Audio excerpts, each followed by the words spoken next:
with you today. And so I am going to go over the TPRI and Tejas.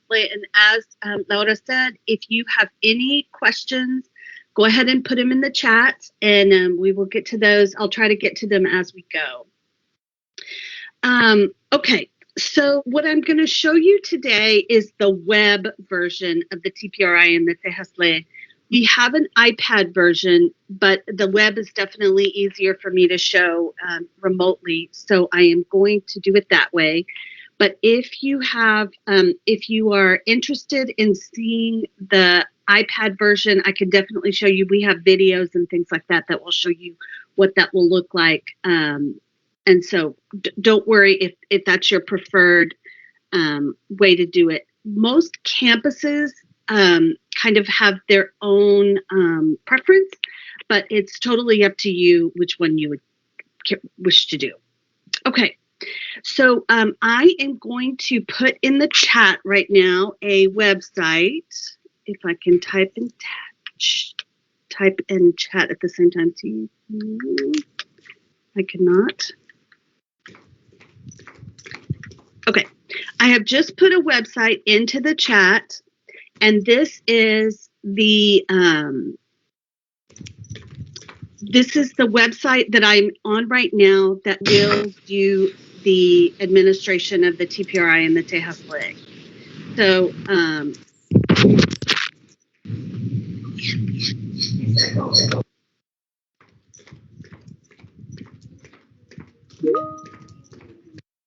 so this is where you will go to do your testing if you're going to use the web version. So if you think you're going to use the web version, which I'm assuming the large majority of you will do, then you might want to click on that link and go ahead and bookmark it. We have received the data file from you all. So what that means is that we do have your accounts created. So you should be able to log in right now. Your login is your full teacher email, your full PSJA email, and your temporary password is Tango, all lowercase, TANGO. And when you put that in, it should ask you to create a password. If it doesn't work, if you'll just make a note in the chat, and hold off, I will get to you. I mean, we'll figure out what the issue is after a little bit, but I don't want to just completely stop everything to make sure the accounts are doing. So if it works for you, great. If it doesn't, we'll get back to you in just a minute. So again, the website is on the chat, so you can click on that link, and then it's your full PSJ email address, and then the password is temporarily all lowercase Tango, TANGO, all lowercase. And when you put that in, it should ask you to create a password. Okay, if you're in, great. If you're not in, not great, but we'll get to you. We'll fix it. Okay, I'm going to click on login because this is my little temporary person here. And so if you were able to get in, it should look something like this. And so we are just going, you can't see the link on chat. Huh. Roxana, let me put it in again. Thank you, Erica.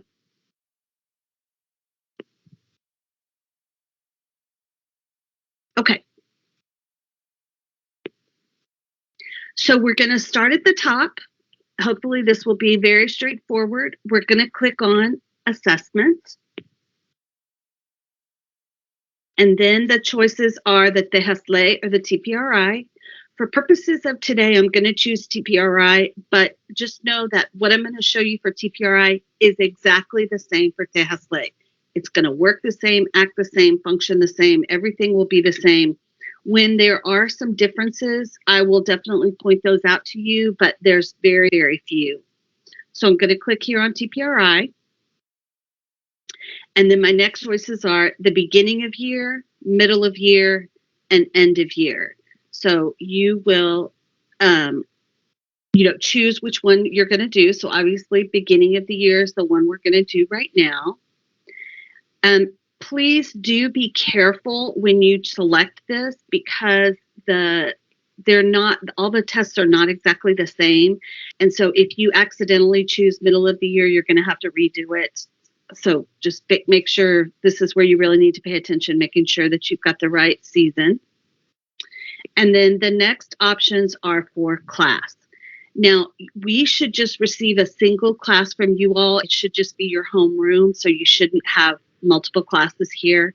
But if you do, just choose the first one. That's what you'll choose. In my case, I'm going to choose this handwriting class. And now I'm going to see my students on the right-hand side. Now, I have tested a bunch of my kids, so you can see I've got results here. For Alvaro here, I have started him, but I haven't.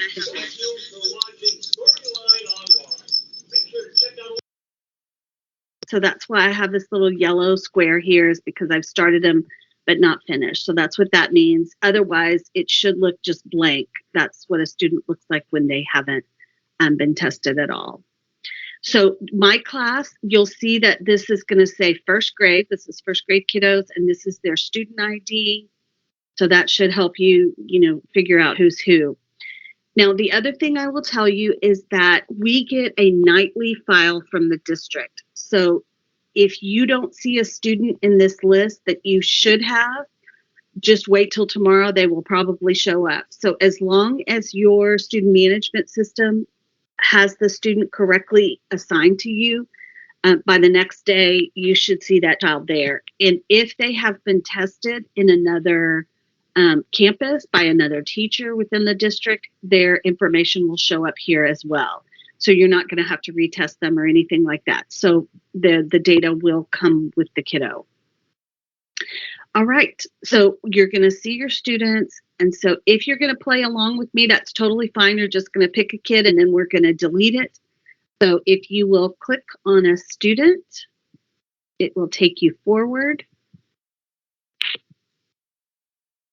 And now we're at the place where we can select the grade level. So let's talk for a minute about the grade levels. Because I chose Lori here, she is a first grader. By default, it's giving me the first grade test. The way that the testing works for the state as a universal screener, all students have to be tested on grade level. First graders, first grade, second graders, second grade, third graders, third grade, all of that good stuff. The only exception to that is if the student's IEP says specifically that the TPRI should be at X level. So only if an IEP says, other than that, all students should be given the full test at their grade level. Once they have been given the test on grade level, if you think it might be helpful for you to test at a lower level, so I'm just going to use this as an example. You have a second grade student who's really struggling, didn't do very well on the assessment. If you'd like to give them the grade 1 or the kinder test, you can do that, but you've got to give them the on grade level test first. The opposite is not true. We don't ever go up grade level. So what I mean by that is if I test Lori here and she's she reads really, really well, I'm never going to give her the second or the third grade test. The TPRI and the Tejas are designed to be a test that tells you who's at risk and what to do about it. So if I gave Lori the second grade test, all it's going to do is tell me whether she's at risk in second grade. It's not going to say that she's a second grade reader. So there are other kinds of tools that will tell you whether or not the child is reading on level and which level they are. But for the TPRI and the Tejas, it is specifically for who's at risk, finding those risk factors, and then trying to help you mitigate those risk factors. So again, you have to test on grade level. After you test on grade level, you can go down levels if you'd like, but we don't ever go up levels. Okay, so Lori's a first grader. I'm going to give her the first grade test. Now, I am going to go through the first grade test. Now, when you selected a student, it may give you the second or third, but you can choose the first grade if you want to go along with me on the first grade test. The reason I do first grade, especially I do first grade TPRI, is because it literally covers 99% of the situations from K to 3. And so if we do this, then I just have to come back and give you a couple little tidbits about a few things. So we're going to do the first grade TPRI. So when we come in here, we call this the scorecard. You'll see it's got the entire test on it, all the different tasks that are going to be given to the student, but you'll see that the majority of them are grayed out. And so this little yellow orangey halo around this is telling you which tasks are available. So right now there's only one. It's the screening for letter name and sound. And so this is the one I have to start with. I can't choose any of these other ones. It won't let me. So I should say this, everybody does a screening at the beginning of the year. Tejas does not do a screening. Their test is the screening. So you won't have a separate screening for Tejas, which is kind of nice. So I'm going to go ahead and click here on screening 1. And it's going to take me in. And I'm going to see that I have a big yellow bar here in the middle. And this yellow bar is going to be kind of your placeholder. This is going to move down the screen, and that's going to tell you which number you're on, where you are, where you need to click. And so right now we're on materials, and our materials are that we need the grade 1, screening 1 letter sound task card and a blank sheet of paper. So what is this? Well, there are testing materials. You will need a set of task cards that you will use. You just need one for all the students. But this is the task card that it's talking about. See, this is screening 1 letter sound task card, and this is for grade 1. So, for example, this is the second grade screening 1. It's a word reading task. And then this is the third grade screening 1, which is also word reading. So if you don't have the materials that you need, I'm going to show you where to get those. We have a PDF that you can download that will give you everything that you need. But just know that you'll need one set for all of your kids. You don't need one per student. You just need one set. Okay, so here we have our grade 1 screening 1 letter sound task card. You saw that in a blank sheet of paper. So now on this OK, this big yellow bar in the middle, I'm going to click OK. You'll see that the yellow bar has moved down, and now we're on instructions. Take out the letter sound task card, place the sheet of paper over the letters on the card, administer the practice items. So pretty straightforward. I'm going to click on OK on the instructions. And now you'll see it's moved me down to the practice items. When you see red text, that is your script to the student. So you don't have to wonder, what do I say? How do I say it? This is going to tell you exactly what to say. So I'm going to show you some letters, and I want you to tell me the name of the letters. And then you're going to uncover the first letter. Remember here, so I'm going to uncover the T's. And I'm going to say, tell me the name of this letter. So now you'll see for the practice, we have the correct answer on the left-hand side, and then anything that's incorrect on the right-hand side. So if the child says T, I'm going to click on T. If they don't say T, I'm going to click on incorrect. And now the next section is, now I want you to tell me the sound it makes. And if they don't get it right, you're going to say, that's not quite right. The sound it makes is T. So if they get it wrong, just to show you what that would look like, you're going to click on incorrect. It's going to mark it red. And then again, move our little yellow bar down. So can you tell me the name of this letter? And can you tell me the sound it makes? One little note here about vowels is we are looking for something other than a long vowel, which is, essentially the name of the letter. So if the student says, so if they say this is A, and you say, what sound does it make? And they say A, which is correct. That is the sound it makes. But what we're going to say to them is, that's one sound this letter makes. Can you tell me another sound? Because we're hoping for an A or something other than that long A sound. So once we get through that, it's now time for the actual task. And so you're going to see it's letter name, letter sound, letter name, letter sound. There are 10 letters here, and you're just going to go down the list, letter name, letter sound, letter name, letter sound, and you're just going to mark, how did they do? How did they do?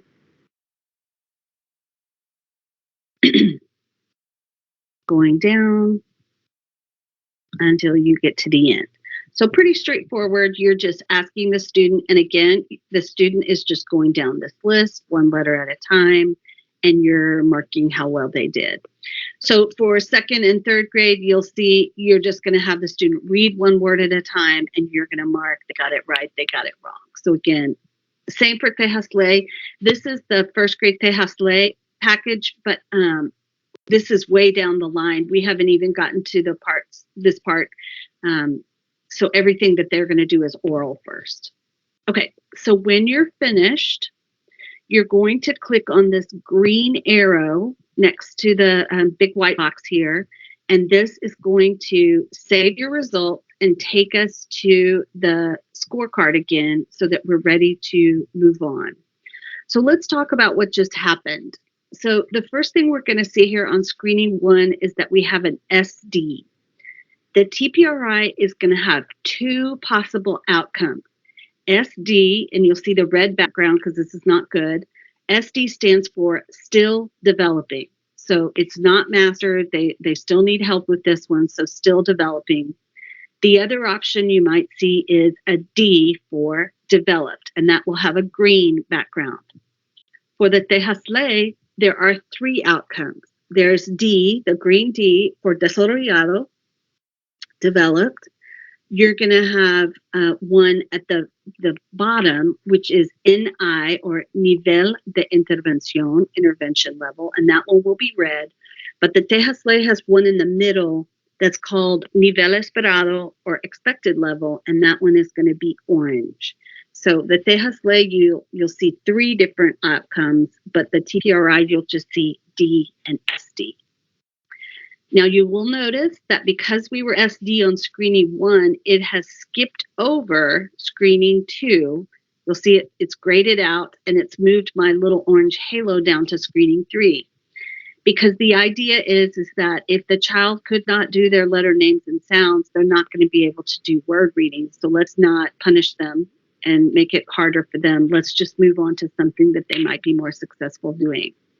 So one of the things that the test will do is it will branch over things. It will, it'll skip around. So just do what the thing tells you, because it's going to do it correctly. All right, so I'm going to go to screening 3.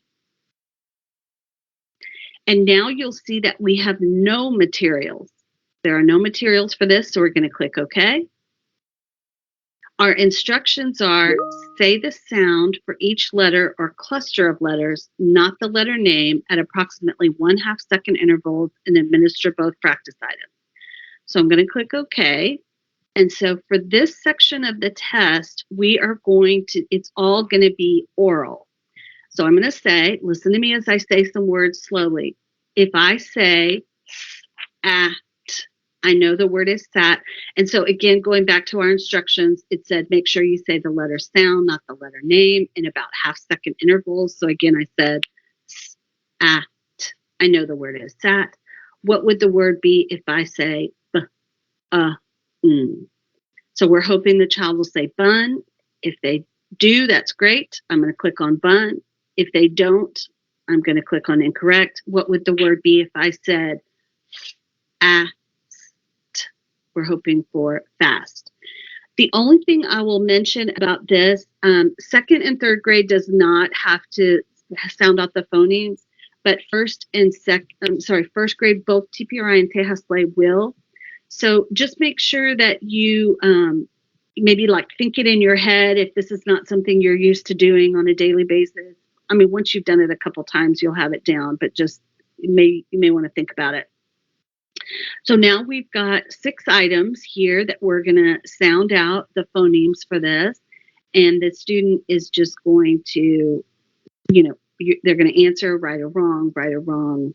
And once you're finished, you will click on the green arrow. I do want to talk about number 4 real quick, just as a comment. You'll see that the word is stood, but if you look at the sounds here, this double O, we would probably say ooh.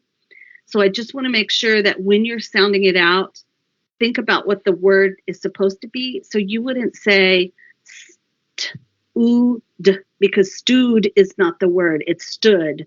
So we want to make sure that we say this double O sound more as an so that they will get the word stood, because otherwise it might be a little confusing. So just again, just think about it before you're saying it, making sure that you're actually saying the word in parts. Okay, green arrow. And again, I'm still developing here. And so now it has moved me on to the phonemic awareness part, which is my PA1. So pretty straightforward. This should look very familiar. We have no material. Our instructions are exactly the same as they were before. Say the sound, not the letter name, approximately half-second intervals.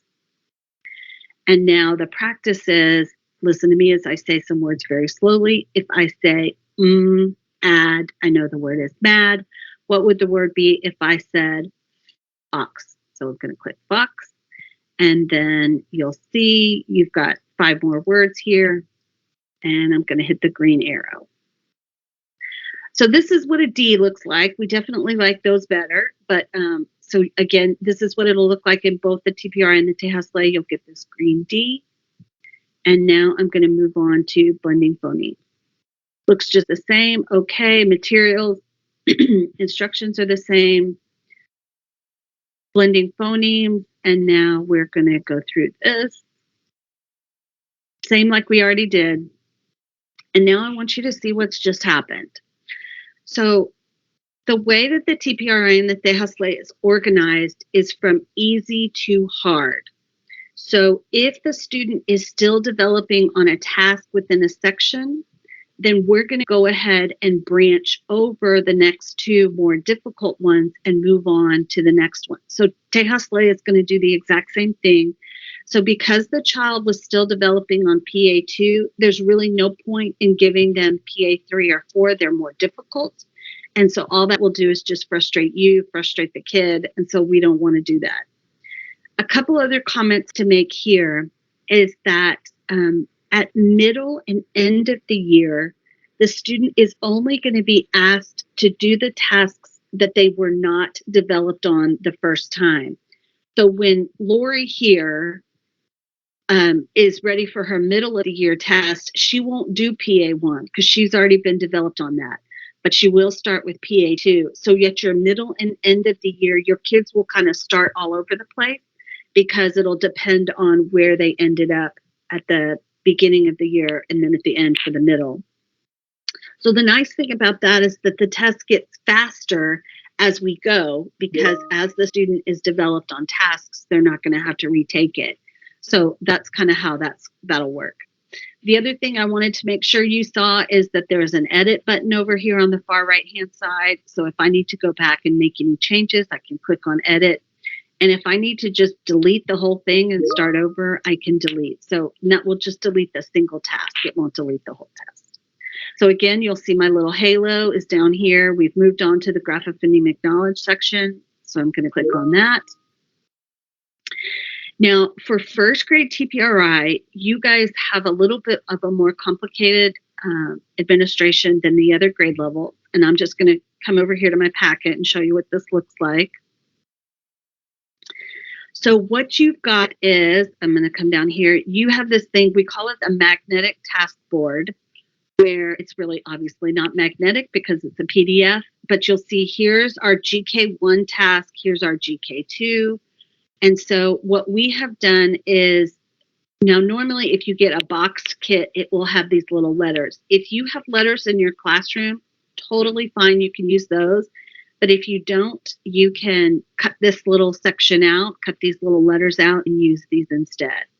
So coming back here, you'll see that for GK1, initials consonant substitution, we need the magnetic task board and the blue letters and a blank sheet of paper. So I'm going to click OK on the materials. And so my instructions are arrange the letters at the top of the task board in this order. So again, I'm going to get these letters and I'm going to put them up here in that order. And it is important that you always put them in that order because we want to make sure that the students are getting the exact same test. So all the kids are getting the test in the exact same way with the letters arranged at the top exactly the same. So now I'm going to click OK. And now here's my instructions. And so I'm going to show you this, but I'm going to do it here. So I've got my letters up here, and what I'm going to say to the student is these two letters make og. If I take this letter, and I'm going to grab the C that's arranged up here. If I take this letter and put it here, I make the word cog. Then I'm going to put the C back, and I'm going to say, can you make the word cog? And I'm hoping that they will take the C and put it down here in front of og and make the word cog. So the practice is pretty straightforward here. That's what all this is saying. So I'm hoping they make the word cog. And now you'll see that using that same OG stem, I want them to make hog and log. And then we're going to change stem to the IG. So I'm going to say, can you make the word pig? And if you have to point them to the IG, that's totally fine so that they can make pig and fig. And then we're going to go to the last stem, which is sad, which is the AD. So you're going to just mark these. You know, again, the kiddo will move the letter and you will mark whether or not they got the word right. So GK2, so again, this was initial. So GK2 is final consonant substitution. So if we look back here on our board, you'll see that our stems are at the beginning and the students are going to swap out the last letter. And so for this, you'll see that we need the green alphabet letters, which are these. And again, we want to put these in the same order all the time up here at the top. And so the practice is these two letters make fa. If I take this letter and I'm going to grab the D and put it here, it makes fad. Put the D back. Can you make the word fad? So they're going to make fad. And then you'll see that we're going to make fad. Then we're going to switch stems to the RA. Then we're going to switch stems to the SA for sad and sat. And then we're going to switch stems to the SI for sip and sit. So pretty straightforward, I think. You know, again, once you've done it once, you'll be totally fine, but it's just a matter of making sure that they're good to go here. All right, so my green arrow is going to move me back, and I want you to see what's just happened. I was still developing on GK2, so it has branched over GK3, 4, and 5. Those are more difficult, and it has moved beyond to the word reading. But just to show you really quickly, this is GK3 that we skipped over. It uses the orange letters, and it's it's middle vowel. So you'll see we're going to swap out the vowels in between these. And then for GK4 is purple letters. They will have two letters that they have to choose in order to make a blend at the beginning. And then the last one is an ending blend. So you'll see.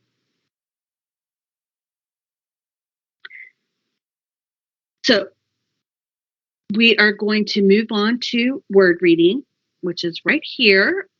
And so you'll see here we need the reading comprehension story booklet, which is, well, I'm going to move forward. Here is our word reading. Susan, excuse me. There is a question in the chat. If you can please show them how to get to the materials one more time. I haven't showed them yet. I told them I was going to show them that at the end. Yeah. Okay, perfect. I was going to show them at the end. Yeah.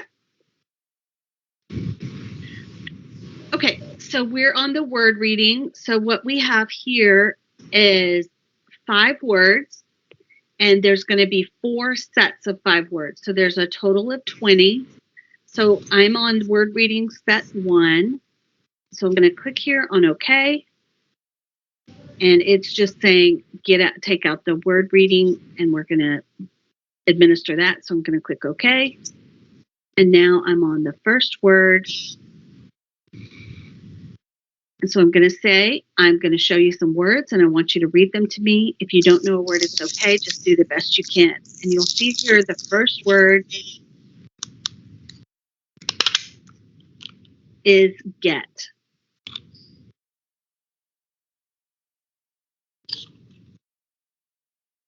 And so if the student says get correctly, You are just going to click here on correct. So this one's a little bit different than the ones we've done before where we had the right answer over here. So this is correct. And then we have this options here. So the second word here is cut. So let's say that the child says cute instead of cut. So what I'm going to ask you to do, and this is the same for first, second, and third. This is the same for TPRI and for Tejas Play. All of y'all have a word reading task that's going to act like this. So this is relevant to everyone. If the child says cute instead of cut, what I'm going to ask you to do is to mark the part of the word that makes it wrong. So in this case, we got a U, cute, instead of a for cut. So I'm going to mark the U as wrong. So what that's going to do is it's going to mark that as a wrong answer, but it's also going to help build a little profile for both the student and your class and the campus and the district of the types of patterns that the students are missing. So if Lori here, my student Lori, if she misses all the short vowel sounds, then I'm definitely going to know that I need to work with her on that. If my whole class is struggling with the word cut, I'll know that. So it's just going to really help us identify what those issues are. Now, just for the sake of argument, I'm going to come back here to 2. And let's say the student really messed this up and said suit. So not only did they give me the long vowel sound, but they also gave me a soft C instead of the hard C. I would mark both things. So if they give you 2 areas that they missed, you can mark more than one. So let's say for number 3, they say bum instead of bump. Well, I'm going to mark the MP because they didn't give me the blend at the end.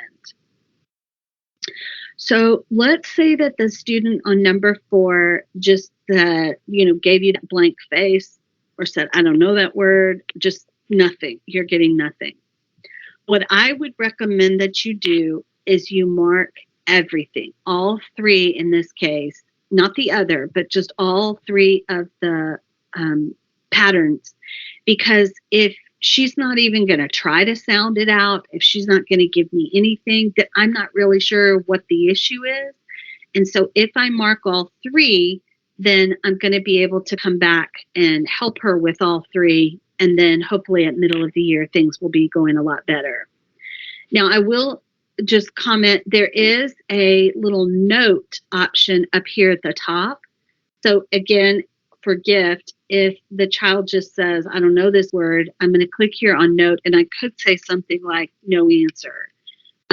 This is, again, just for my knowledge. It'll show up on the reports so that you can see what that would look like. So if you want to leave a note, I think that's very helpful. You don't have to. So the 5th one for Cliff, I'm just going to use this as my example for other. I want to caution you about using other for really much of anything. It's our catch-all for I need to mark it wrong, but I don't really know what to mark. And so if you choose other, it's not going to help your profiles at all. It's just going to mark it wrong. So I just wouldn't choose other unless you just really can't figure out how to mark anything else and you just need to mark it wrong. So other is there just in case, but I would just use it very, very sparingly. Okay. And again, if you use other, I would probably definitely leave a note just so you'll have an idea of why you marked that. Okay. So I'm going to click on the green arrow, and that was our set 1. And so now we're going to move forward to do 3 and 4. This is an exception to that branching rule that we did up here where because this was easier, it skipped over these. The word reading we're going to do with the exception of if on word reading set 1, the student gets a 0. If they get absolutely everything wrong, we're going to branch over 2, 3, and 4. But if they get one right, we're going to do all 20 words. So you'll see set 2 has, we're starting to get into a little bit more complex words. We've got bath, brick, chat, shelf, and crash. So we're getting into some blends. And then set 3 is sleep, sky, drive, plane, and spray. So those long sounds. And then our last one, about, brown, news, snail, and ploy. So you'll see that the words are getting more difficult. And again, this is the first grade list, but you'll see that the words do get more difficult. What I would also generally say about the word reading is we're really hoping that they can read set 1 at the beginning of the year. Middle of the year, we're hoping for 2 and 3. And by the end of the year, we're hoping for 4. This is also a good time to say that the TPRI and the Tejas are both really end of year tests. We're really hoping that the student is developed on all of these tasks by the end of the year. Now, we would hope that they would have some in, at the beginning and the middle, but don't get too stressed about it. That's why they're in your class. These are all skills that we're hoping that they have mastered by the end of the year. Okie doke. So we're now on the stories. So let's just talk about the stories just generally. Everybody's going to have 2 stories. In second and third grade, there's going to be a fiction and a nonfiction every single time. In first grade, they're all fiction until the end of the year, which we have, then we pick up a nonfiction. And everybody reads 2 stories. So no matter how well you do on story 1, you're still going to do story 2. And so I'm going to click here on story 1. And here we've got, and again, just to make sure we're on the same page, here's that story that the student is going to read from. And so our instructions to the student is, I'm going to ask you to read a story. The title of the story is Tut. After you read it, I'll ask you a few questions. Read the story out loud to me. So when the child is ready to start reading, and you'll see this is a pretty short story. This is a first grade story. You're going to click here on Start. And so what this is going to do is up here at the top, it has started a stopwatch for us. And this is going to calculate how long it takes for the student to read. And then it calculates a fluency rate, which is our words correct per minute. Next to the timer, we've got a little 3-second counter that's going down. It's going 3, 2, 1, 3, 2, 1. What the TPRI and the Tejas recommend is that you only let a kiddo get stuck on a word for 3 seconds. So if the student is sitting there trying to, they're just stuck on the word, oops, I threw that out. If they're stuck on the word big, you will go ahead and tell them to move on, mark it wrong, and keep going. Now, the only exception to the rule I just said is for proper names. If the child says toot here for tut, then I'm going to mark it wrong and I'm going to tell them it's tut. But if they keep saying toot the whole way through, I'm just going to ignore it. So proper names only, you're going to mark it wrong once and then just ignore it from there on out. Now, if any other words that they say over and over again incorrectly, you're going to go ahead and mark it wrong. But proper names are special. So you'll see what I've done here is when they make a mistake, you'll just click on it once and that will mark it as an error. If they self-correct, meaning that they come back and fix it, you're going to click on the word a second time, and then you're going to see a repair option at the bottom. And that is going to mark it with a little purple box, and this is going to show that they actually came back and repaired. They fixed their mistake. You'll see we also have an option here to clear. So if you click on something and didn't mean to, highlight it, click on clear, and it will go away. So in the bottom left-hand corner here, you're going to see that we have an E number and an R number. The E number is the number of errors. And you see we have 2 because I have 2 red tags here. The R number is the number of repairs, and that's because I have 1 purple tag, so I have 1 repair. The reason there is a green background on the E number is because the TPRI and the Tejas have 3 categories for accuracy. How many words does the child miss? There's independent, there's instructional, and there's frustrational. Right now, we're in the independent range, which means that we're reading 95% or more of the words correct. So we've only made 2 errors. If we make more errors, which I'm going to do in a second, it's going to change to orange.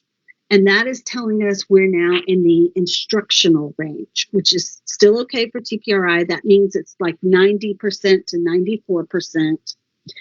And what I'm going to do on the next story, not on this one, I'm going to be frustrational, which means you miss more than 10% of the words. And so it's too hard. So just to give you an idea of why this is changing color, it's just telling you that you went from the independent range to the instructional range. So once the child is finished reading, you're going to click here on stop, which is going to stop the stopwatch, calculate our accuracy and our fluency.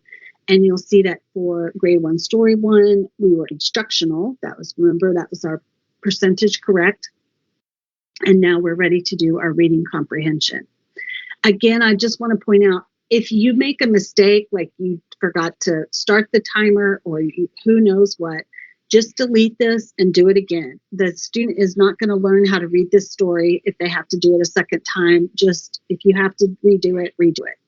If the bell rings in the middle of the test, just do it over. If you have to start over, that's totally fine. So just don't be super stressed about it. Now, the only reason we wouldn't do this again is if you just didn't like the results. If you feel like the kiddo could have done better, well, we're going to have to wait till middle of the year for that.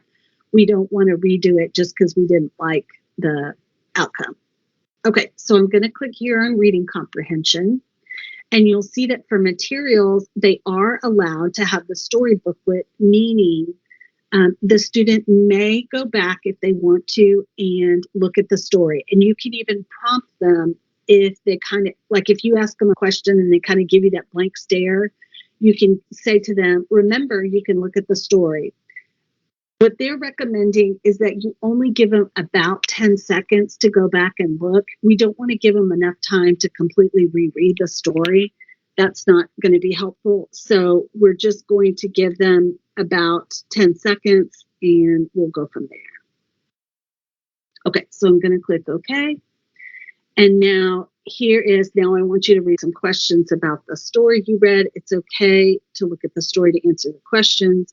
And then you're going to see that it says, where does Tut sit? Now, you'll see that it does have a suggested answer, and the answer is on Meg's lap. What I would recommend here is that this is like the first time where you have some leeway on whether or not it's a right or wrong answer. Up until this point, pretty much either they said it right or wrong. They either said fox or they didn't say fox. But for the comprehension, this is kind of where the student could say a lot of different things and you're going to have to use your best judgment. What I would like to encourage you to do is to be pretty hardcore about whether or not they give you the right answer. So, for example, you'll see here that the suggested answer is on Meg's lap. So let's say that the child says with the girl. Well, they didn't give me the girl's name. They didn't give me the specification that it was on her. It was just with the girl. And so I would probably count that incorrect. Now that I realize that's a little harsh, but this is the reason. If the child gives you kind of halfway answers for all 6 questions and you count them right, when you're looking at your reports and looking at your data, you may or may not remember that. And so, but clearly this child needs some comprehension help. They need to be more specific. So by counting them wrong, what I'm actually doing is helping the student because it's going to identify an area that they may have problems with, where then I will be able to fix that during interventions and small group work and all that good stuff. And then it will not be an issue. Because if all we're really doing is helping.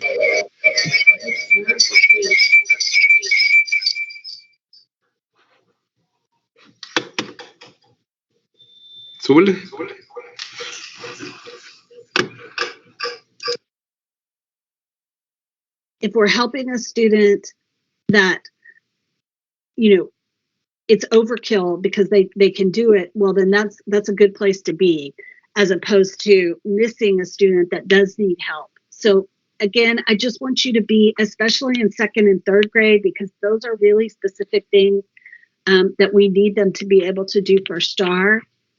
So just be pretty hardcore about this. So if they get it right, that's great. But when it says to use your professional judgment, again, I would err on the side of helping the student by marking it wrong. What I always like to say is, if you question at all whether it's right or wrong, mark it wrong, then you'll be able to help the student, and then hopefully it'll be right the next time. Okay, so I'm going to click on the green arrow. And now you'll see that we were instructional on TUT, and we didn't do so hot on reading comprehension. And now I'm ready for the second story. Now I'm going to be frustrational on this story. So again, I'm going to read the instructions, all that good stuff, and I'm going to click here on Start. And so there are two ways to actually be frustrational. The first way is to mark 10% of the words. So I don't know how many words are in this story. Let's say there's 150. So that would mean I'd have to mark 15 words or more. And again, you'd just be marking them. The other way is if the child misses 3 words in the first sentence. Because if the kiddo is really struggling, we just want to stop it as quickly as we can. So if they miss 3 words in the first sentence, then it's going to go ahead and ask you if you want to stop. The reason we ask you is because if they come back and self-correct, then you may need to come in here and fix it. If you made a mistake and tagged something you shouldn't have, then we want to give you the option to go back and fix that. But in our case, the answer is going to be yes. So you will see now that we were frustrational on grade 1, story 2, and that the reading comprehension is not an option anymore because the kiddo did not read the story. So I'm going to come here to the listening version. You'll see this is the exact same story. Our start button is deactivated. We don't have a timer up here at the top because now I'm going to read you a story and then ask you a few questions. So in all grade levels, if the student cannot read the story themselves, if they are frustrational, then the story is read to them by you. Now, we do have an option up here. You'll see that there's a little speaker here next to listening. If you click on this speaker, it brings up a little audio bar. And if you hit play, it will play the actual audio of the story. So you don't actually have to read it. So you can just hit play, make sure the volume is up on your computer so that the student can hear the story.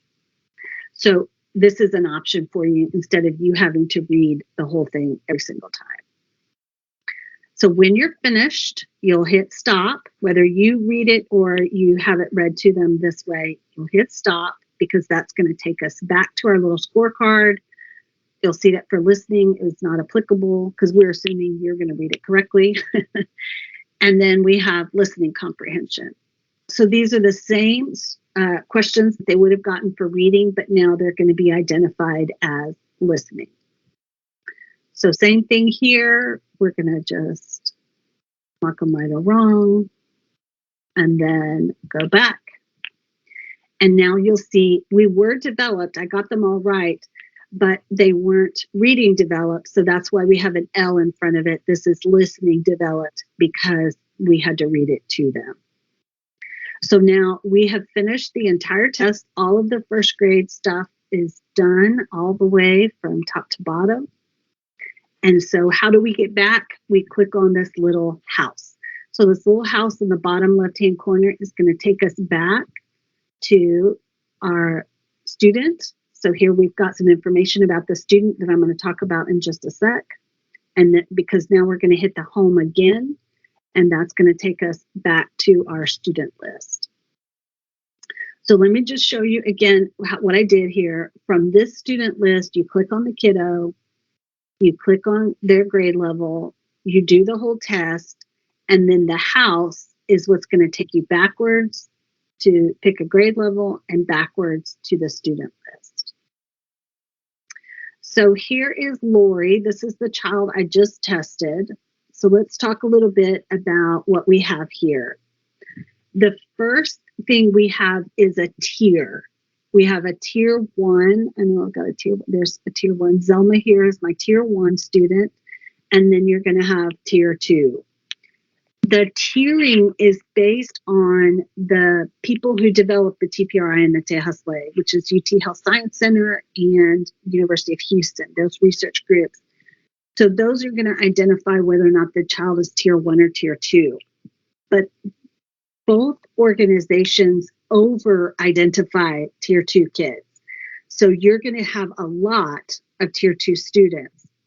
So the tier 2 is really kind of a big spectrum. You're going to have kids that are a little bit tier 2 and a lot tier 2. So we had to try to figure out how can we better help you, the teacher, figure out who's a little tier 2 and a lot tier 2. So that's what this number above the tier is. So you'll see here for Misha, she's a 192. Erlene here's a 232. Zelma's a 123. If you remember, I told you that both tests, the TPR and the Tejas, go from easy to hard. So what we did is we weighted the tasks according to their difficulty and built this, we call this a grouping factor, or you may see it as a tango grouping factor.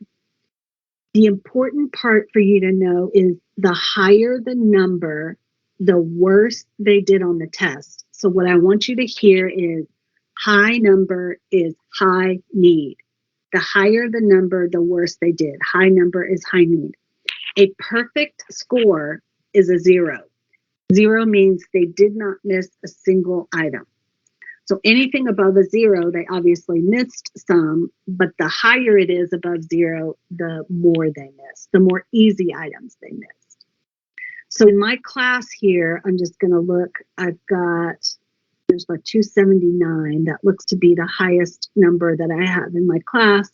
So this student right here, Lanny, he is my weakest kiddo at this 279.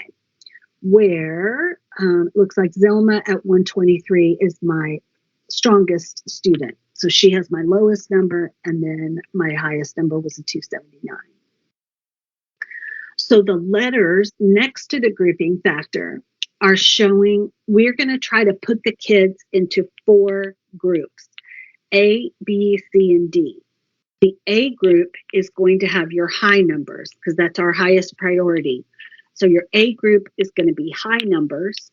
Your D group is going to be your lowest numbers. And then obviously B and C are in the middle there. So you can see that Lanny here is in my A group. Well, so is Evelyn. And then we've got Darren here in my B group. And then Zelma, who's my strongest kiddo, is in the D group.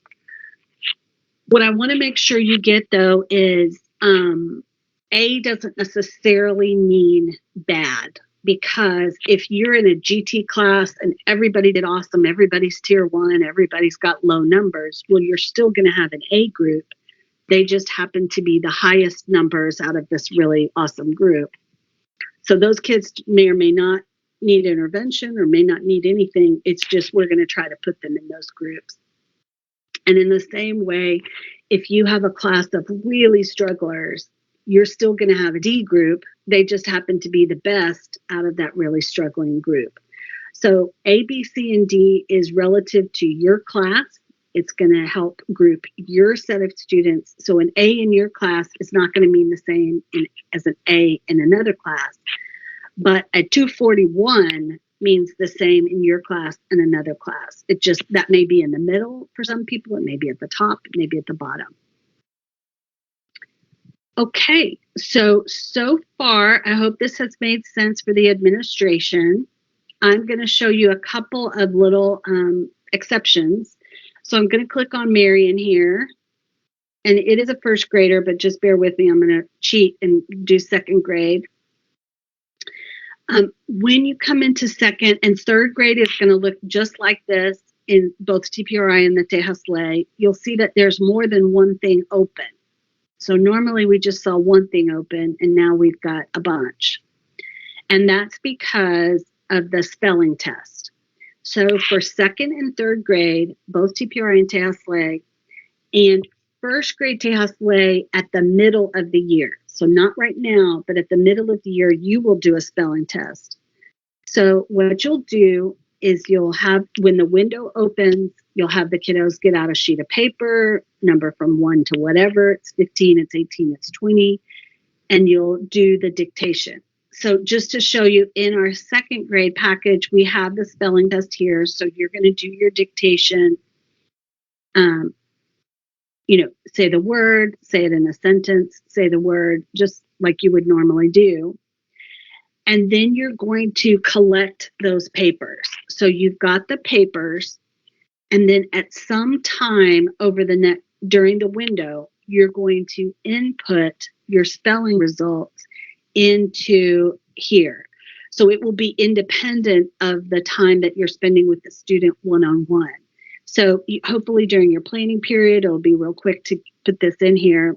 And then you're going to sit down with the student one-on-one to do the screening and the word reading and the stories and all of that good stuff that we saw before. So the spelling is just kind of independent, because you may input the spelling before you sit down with the kiddo or after or in between. But this will just make it a little bit easier so that you're not having to do it one at a time. So I'm going to pretend like I have the stack of papers here of my spelling tests. So I'm going to click here on spelling set 1. So we don't need any materials. We're going to administer it to an entire class. And so this should look very familiar. So the first word was swim. So this is just showing what you said. If the child spells swim correctly, I'm going to click correct. If they don't, this is going to be a real common error for number 2. The word was cent. A penny is equal to 1 cent. Well, you're going to get an S instead of a C.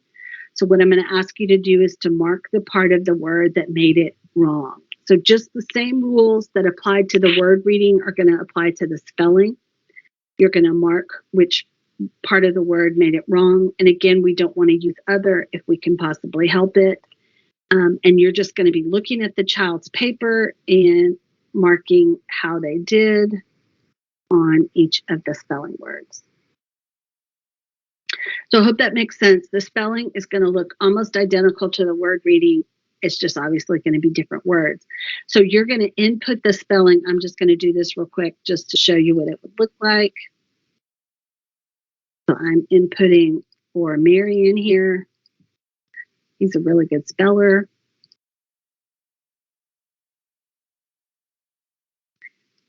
So now I'm finished. So again, I have my stack of papers next to me. So now I'm going to click on the house, and now I'm going to go to the next student. I'm going to turn that paper over and go to the next student, input their spelling scores, hit the house. I hope that makes sense. So then once I have done that, it'll look like this with the yellow square. So once I have put all my spelling in, they're all going to look like this because they've been partially finished. So that then when I go in, I'm going to see that I've done the spelling, and now I'm ready to do the screening and the word reading and the stories. So that's really for second and third grade, TPRI and Tejas Ley, and then first grade, Tejas Ley starting at the middle of the year. Okay, so any questions about the administration itself? How to give it, what you should say, what you shouldn't say, how to tag it, any of that good stuff. Are there any questions about the actual administration? There aren't any questions in the chat, but teachers, if you have a question, you can unmute your mic and speak up now or forever hold your peace. I have a question. Okay, because this is like I'm taking down a lot of notes, but should I have a question on something? Is there a reference that I can go back and absolutely look at? Absolutely. So when I show you where the packages are, like where the testing materials are, we have training videos there. We have a teacher's guide. We have lots of other good information. So if you have any questions at all, we've got lots of documentation to help you. Okay, thank you. You're welcome. So Lizette, spelling is administered in second and third grade throughout the year, beginning, middle, and end. First grade TPRI does not administer spelling. We're going to have to do one at the middle of the year because of the dyslexia screener. But for Tejas Ley, spelling is administered at middle and end, not beginning of year. So I'm not sure about your question, but I hope that answered it. So that is correct, Yasmin. So the students will have the materials in front of them. They will have the task card or the story booklet, and they will not be looking at the computer. You are the only one looking at the computer, and you are just scoring it there. That is correct.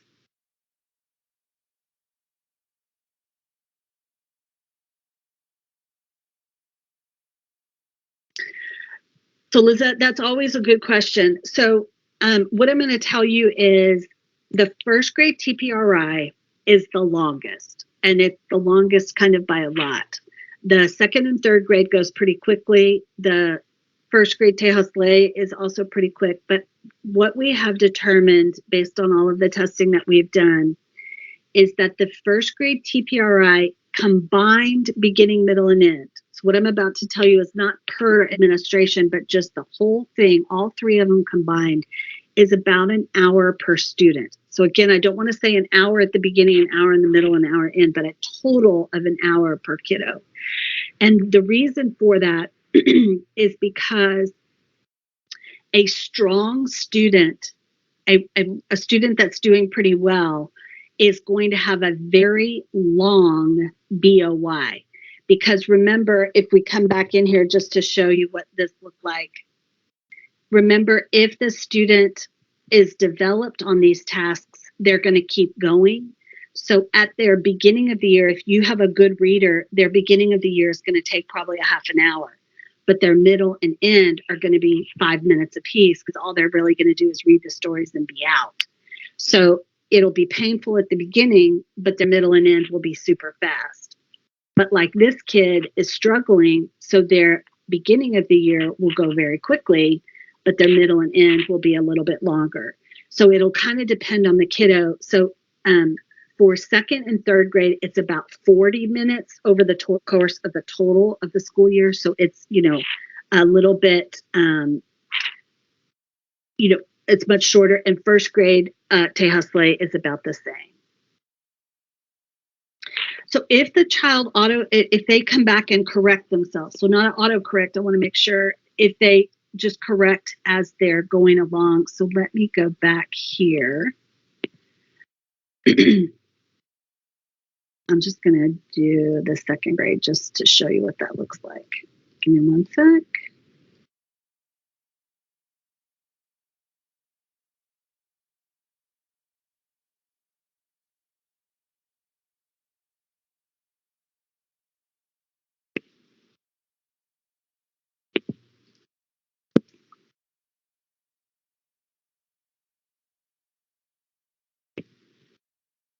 Okay, so I'm going to just show you again what it looks like so you'll hit start. If the child makes a mistake, you're going to mark it. But if they correct themselves, then you're going to mark the word again. You're going to click on it again, and you're going to choose the repair option from the bottom. So again, you'll mark it once because they made an error, but as soon as they come back and correct themselves, you'll click on it again, which highlights it, and then click repair. So Jennifer, no, the Tejas Ley kids test all three. I was just saying the spelling. The spelling only starts at the middle of the year for the first grade Tejas Ley. But everybody's going to test at the beginning, middle, and end. I just was saying that at the Tejas Ley at the BOY doesn't have a spelling task, but it does have one at the middle and the end. Good question.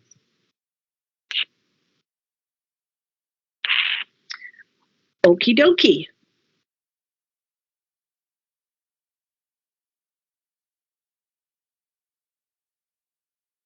Okay, so if we feel okay about the administration, you may not feel okay, but no, I'm just kidding. One of the things I would recommend is if you are a little bit nervous, or you're just you can go in here and practice, because you'll see that there is a delete option. So you'll see here it says delete. So if you come in here and test, like Horace is a real kid in your class, you can come in here and delete the whole thing, and it's like it never happened.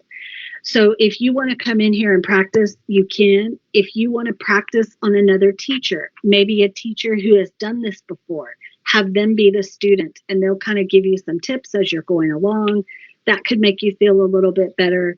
But, once you've done one or two students, you're going to feel like an expert. It's not going to be too bad. I would also recommend the very first student you choose, have them be kind of a middle of the road. We don't want them to be a super fast reader or super awesome. We don't want them to be really struggling. Kind of want them to be in that middle, so that you will be able to do that. Yes, Yasmin, that's correct. So there's a clear button at the bottom. So if you make a mistake, you'll just mark it a second time and choose clear down at the bottom. That will take the error away completely.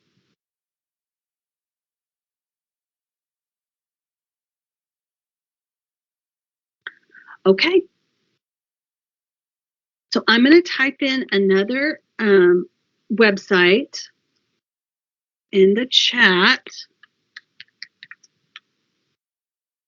which is our trends website, which is where all of our data is going to go. So trends.tangosoftware.com is the second site that you're going to have in order to look at your data, print your reports, and all of that good stuff. So just to be clear, the first website I gave you is for testing only. This is where you're going to go just to do your testing. And the trends website that I just put in there is for reporting in data. So the trends place is where you're going to go a lot more often. So make sure that if you haven't already, that you bookmark that on your computer, because you'll definitely want that one. When you get to the trends site, it's going to ask you for your username and password. It's the same one that you would have used for testing. So it's your full PSJA email address, and then whatever your password is. And if it's the first time you've ever logged into anything, it's all lowercase Tango. If you created a password before, it'll be the same.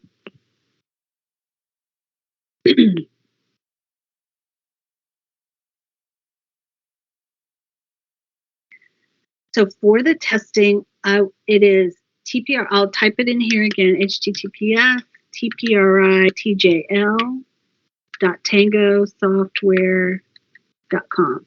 So I just put it in the chat again. It's https tpri.tangosoftware.com. So that's what it'll look like. This is where you'll be. I should have also said this. If you log out or get kicked out or anything like that, it will save it and just take you back to where you were. So you don't need to worry about that. But this is where we'll go for your testing. tpri.tjl.tangosoftware.com. And then for reports, we're going to go to trends.tangosoftware.com.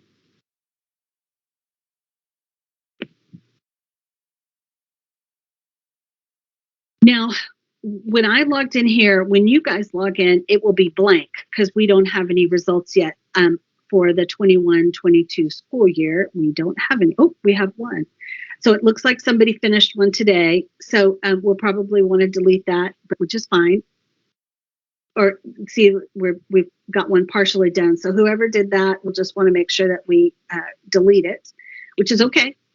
But I'm just going to show you what it'll look like. This is what it looked like last year. These are the results that we had for the 2021 school year. So I'm logged in as a district level person, so I'm going to see a lot more information than you will. You'll just see yours. But just to kind of give us an idea, I'm just going to show us first grade. So here's our beginning, here's our middle, and here's our end. Here's English, Spanish. And again, just to make this a little less, I'm going to show just BOY. So when you log in, If you're a first grade teacher and you do both English and Spanish, this is kind of what yours will look like. If you only do English, then you'll only see one record here. So for the whole district, we'll see that there were 1,065 kiddos that tested in English. There were 838 that tested in Spanish, which is a large majority of it. But you'll see that we had 26 kids at the beginning of the year that started but didn't finish, and 11 that did the Tejas Ley that started but didn't finish. Next over, we're going to see our Tier 1 and Tier 2. So I'm just going to talk about the English here. There were 409 students that were Tier 1 at the BOY, which was 37.5%, and 656 kids, which was 60%, that were Tier 2. So you're going to see your number and percentage of Tier 1 and 2 kids. And then I'm going to scroll to the right, and then we're going to see these 5 headers across the top, and we call these bands. We have masters, meets, approaches, and then we have 2 does not meet sections. We have a does not meet plus and a does not meet minus. And the reason for this is because we are trying to tell you who is closer to approaches, who's on your high side of does not meet and your low side of does not meet. And so we're going to see these 4 bands with these 4 color codes moving forward. We see that we had some kids that not tested, and mostly this is from English and Spanish. So we want to see the kids. We want to see, who is in which band, which Tier 2. And so we have this green arrow on the far left-hand side. And when we click on that green arrow, it's going to take us down into the assessment. And we're going to be able to see who all these kiddos are that have all of these different assignments. So again, I'm logged in as a district level person, so I'm going to see all the campuses. You will just see yours. You'll see your students, their student IDs. You'll just see your teacher name. Any campus level people, they'll be able to see all of their teachers, the date they were tested, whether they tested on an iPad or the web. And then here's that information. So here's our Tier 2. So just for the sake of argument, I'm going to select just a specific campus just so we can see. So you'll see here there were 46 students that were tested in first grade at Escobar. And so now I have Tier 1 and Tier 2. So let's just say I only want to see my Tier 2 kids. Well, I can select that. And now this is my list of Tier 2 students. I can get rid of this. And now I'm seeing everybody. Here are those groups. Remember our A, B, C, and D groups. So I want to sort this. I'm going to see my A, my B, my C, and my D. So you can kind of make this look however you want to make it look. Next to that, we have our grouping factor. And remember this, high number is high need. So let me sort by grouping factor. Oh, wow, we have a couple of kids at the beginning of the year that had a 6. That's really, really good because remember, a 0 is perfect. So that's pretty strong. But going the opposite direction, at Escobar, their weakest student at the beginning of the year was a 430. So just to kind of give you, just kind of make sure that makes sense, at this campus, they have a kid that's a 6 and they have a 430. So that's a pretty big span. I think that should make sense. And so this is the weakest kiddo at the campus. So you might ask me, well, what's the maximum it could be? Is 430 like the worst it can be? Is it middle? Like if a kid's a 200, where is that? Well, that is what we're going to do a couple things with that. This next column says percent from 0. And if you remember, 0 is perfect. So this kiddo with the 430 is 94% away from 0. So we didn't miss absolutely everything, but he came pretty darn close. He missed 94% of the things he could have missed. And then you'll see kind of it going down from there. So based on this information, we're going to put them in those bands. So remember, our bands were masters meets approaches, does not meet plus, and does not meet minus, and we've numbered those. So does not meet minus is a 5, then we've got a 4, a 3, a 2, and a 1. So band 1 is our best, band 5 is our least successful. And next to that, we're going to see the level of intervention that we recommend for these kids. So you'll see for both bands 4 and 5, we're suggesting significant intervention. If the student is in the does not meet category, they are behind. They are behind at the beginning of the year. They are already having a problem. So what we're saying is really something pretty drastic needs to happen for these kiddos because they need to get caught up. Band 3 is moderate intervention. So this is our approaches group. And so we're suggesting moderate intervention. What I would generally say about these kids is that your differentiation, small group work, that kind of thing in the classroom is probably going to catch these kids up. They just need a little bit more than, just regular classroom instruction, but probably doing that differentiation that you would normally do, it'll catch them up. Is there a question? Okay. So for band 2, what we're saying here, this is your meet group. We're saying possible intervention needs. They may need a little comprehension work, a little reading, a little fluency rate, a little bit of something here or there. And then our final group, our master's group, we're saying no intervention is needed. These kids are strong enough and they are beyond, they're above where we would want. Now, in this particular campus, you'll see here the grouping factor for our first master's kid is not 0. I mean, 82, it's getting up there. So just don't remember, it may or may not be what you think, but we're going to go ahead and tell you what that band is and the level of intervention that we think is appropriate. Now, moving to the right, you're going to see the information about the test. How did they do on the screening? How many phonemic awareness tasks were they developed on? So in this case, they weren't developed on any. How many graphophonemic knowledge? So in all the different grade levels, second and third grade do not have a phonemic awareness, but they'll have graphophonemic, they'll have word reading. Here's the accuracy for story 1 and 2, our fluency rate for stories 1 and 2, and our comprehension for stories 1 and 2. So you'll be able to see all the way across. Now, if you look up here at the top, we have some tabs, and they correlate to these headings. So you'll see that this student, let's find one who got some right. So this kiddo got 2 out of 4 here. So I want to see which ones they missed and which ones they didn't. So if I come in here to PA,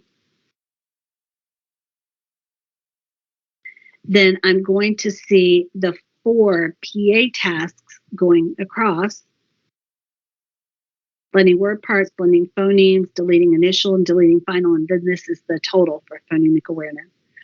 So if I wanted to just see the kids who had SD on blending phonemes, I can do that. And here's a small group of the kids who missed blending phonemes or whatever the case may be. So these tabs up here at the top are going to give you more information about the different kind of components of the test.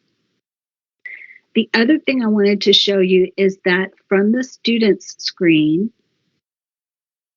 give it a second to come back. If I click on a green arrow to the left of a student, it's going to give me their history.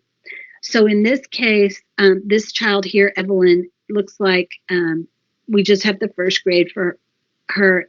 If we've got the kinder in the first, it'll show it for a second grader and vice versa.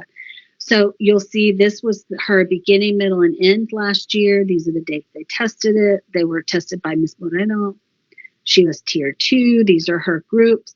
But so this is a really good example. So this kiddo was tier 2 the whole year, but look at this. They went from does not meet minus to meets to masters at the end of the year. So this is totally awesome. Yes, they're still tier 2, but remember I told you they over identify.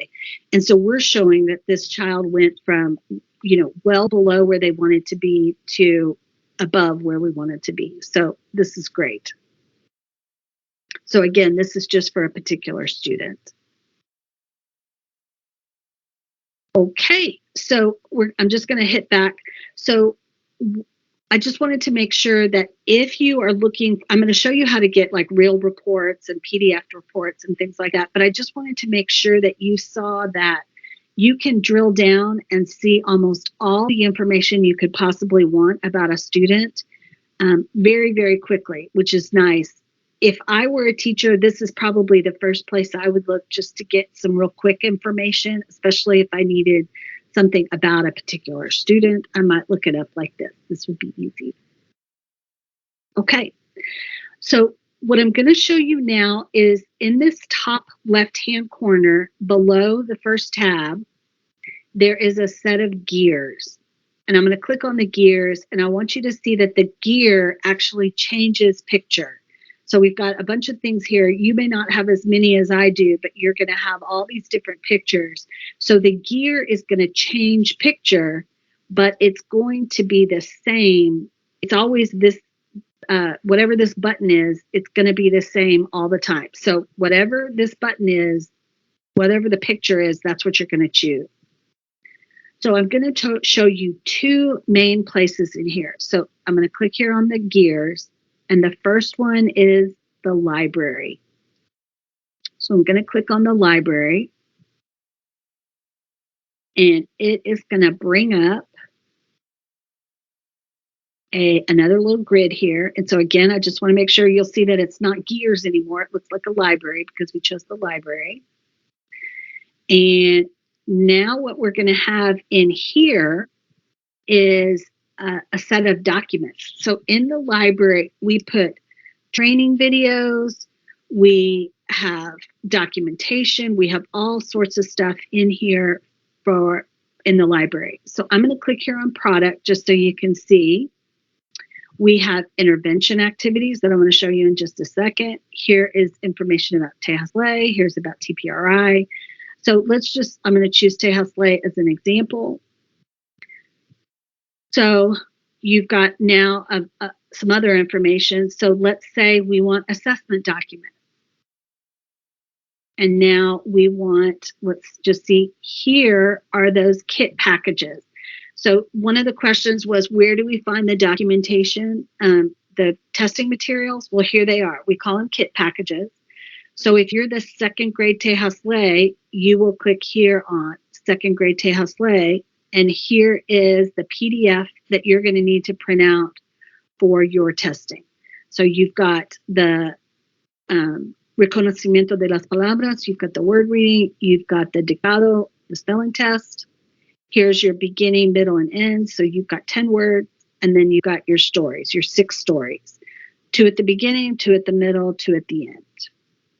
So again, the library is where you're going to go find that. And I'll just do this again just to make sure.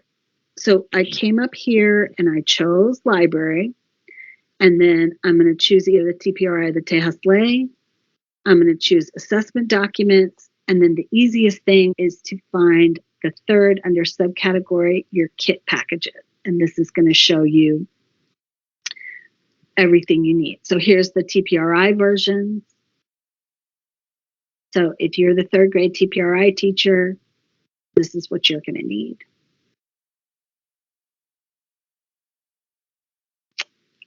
Hope that makes sense to everyone. Again, I'm going to say it again. So when you come into the library, you're going to choose under product, either the TPRI or the Tejas Ley. Under category, you're going to choose assessment documents. And under subcategory, you're going to click on kit packages. And then you'll select which one you need from there. You may also need this if you do decide to test down a level. So again, if you did the 3rd grade test and you feel like, oh, that was rough, I'm going to do the 1st grade, see how they did. This is where you go to get that 1st grade testing material.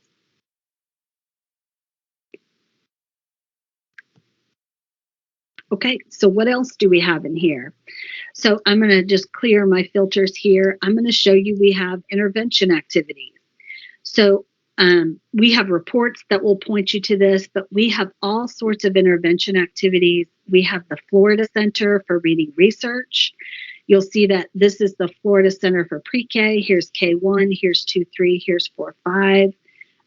We have some tasks in Spanish for the Florida Center. We had a district that translated some, and they're here. We have Leer Más. That's another one for Spanish. So, and then we have the TPRI and the Tejas Ley Intervention Activity Guide. So all of those things are here. Just for the sake of argument, I'm going to choose one of them. And you'll see that we've got the different types of activities. The C in front of it are comprehension. There's some that say they have all sorts of stuff. And so what we'll be able to do, the other nice thing, I don't know what I did, hold on. So V is vocabulary, PA is phonemic awareness. So fluency, you've got all sorts of stuff in here. But you can just click on one of the activities and it will give you the Black Line Master that you need, everything that you need for any kind of small group work, so you can see if this will work for your particular set of students. So intervention activities, everything's here, the TPRI intervention activity guide, all sorts of stuff. One of the other cool things about the library, and I keep clicking off that, is under the document name here, it says search. So let's just say, for the sake of argument, I'm looking for something about letter names. I can type in the word letter, and I'm going to find all sorts of stuff that have letter activities. So I can click on one of these, see if that will work, or try a different one. So you've got lots of options here. You can search, or you can look specifically for something. I also want you to see under file type, there is a video option. And for this, so again, I would choose, let's say Tejas Ley, let's say training.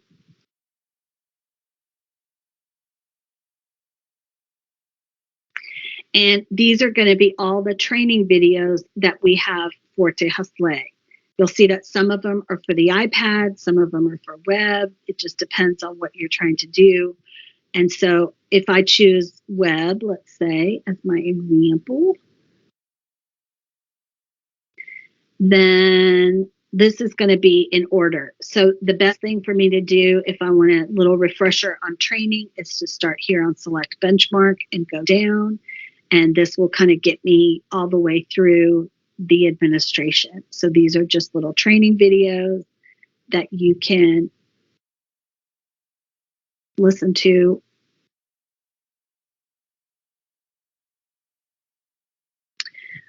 Another thing I wanted to show you in the library is it's going to be under the TPRI or the Tejas Ley. I'm going to type in parent because I know that that's where it is. Oh, they're not videos, that's why.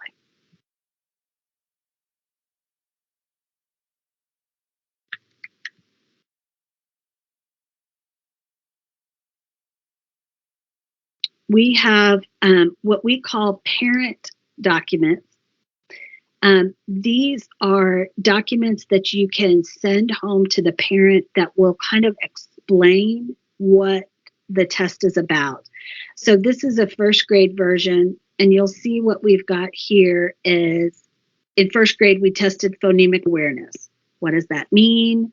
These are skills that lead to phonemic awareness and things you can do at home that will help support the growth of phonemic awareness. Here's graph of phonemic. And we have these documents in English and Spanish for both. So here's that first grade TPRI, but in Spanish. And we also have it in second grade, in third grade, in kindergarten, whatever you need, because this will kind of explain what the test is about.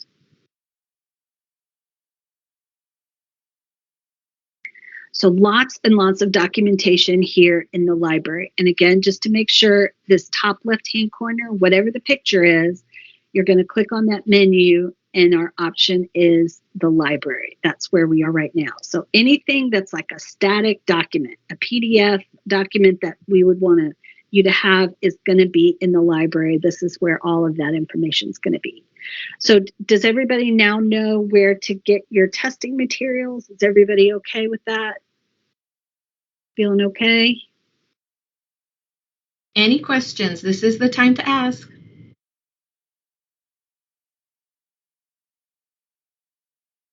I guess we're all right. That's awesome. Okay. So the second place that I want to make sure you guys see is, again, I'm going to click here. Okay, yeah, I'll show you one more time. So again, I came in here to the library. I hope everybody's good on that with this little main menu. And then let it finish. So once you're there, under product, you're going to choose either the Tejas Ley or the TPRI, depending on which one you need. And to do that, you click on it and then you just click off somewhere, and that will make it happen. And then under category, you're going to choose assessment documents. And then under subcategory, you're going to choose kit, KIT, packages. And then that's going to show, and I'm sorry, I've got all these different years in here. So it's going to show your kit packages. So you see for TPRI, I just have 4, because here's kinder, first, second, and third. And if I chose Tejas Ley, I'd have 3 as, here's kinder, first, second, and third. So you'll just choose your package. So again, go to the library. Under product, you're going to choose either the Tejas Ley or the TPRI. Under category, assessment documents. And under subcategory, kit packages. And then again, I just want to make sure I've said this again. You only need to download this once. You don't need one per student. It's just a specific, it's just one for all of the kiddos.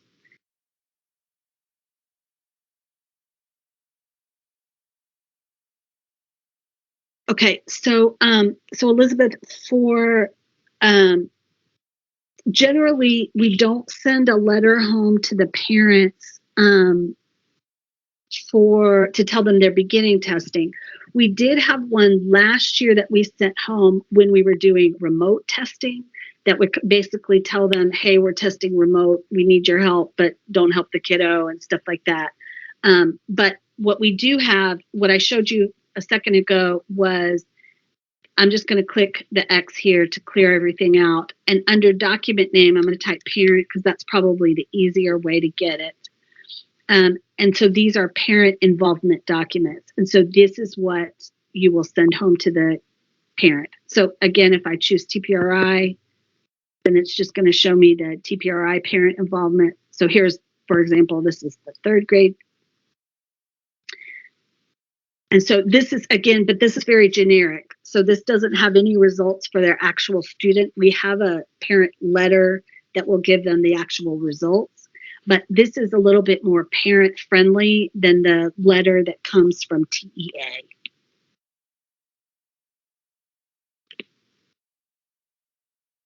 Okay, awesome. Okay, so I'm going to go back up here to the main menu. Again, whatever the picture is. And I'm going to choose Tango Central Reports. Tango Central Reports. So it's kind of here in the middle. We're going to choose that.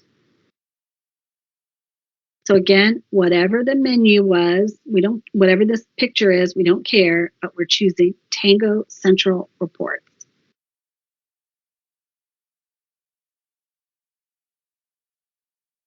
Now, when I've come in here, I want you to see down at the bottom, we have 4,423 reports. That is a lot of reports. That is going to give us all kind of heartburn. So we don't want to stress out about this. So what we're going to do is we've done some things to kind of help it narrow down for you. So right here under popular, if you'll pull this down, you're going to see different grade levels. So here's kinder, first, second, and third, teacher, and then either the Tejas Ley or the TPRI. So let's say I'm a second grade Tejas Ley teacher. I'm going to click here and click off. And now instead of 4 bazillion reports, I only have 24. So this is a whole lot less to have to figure out.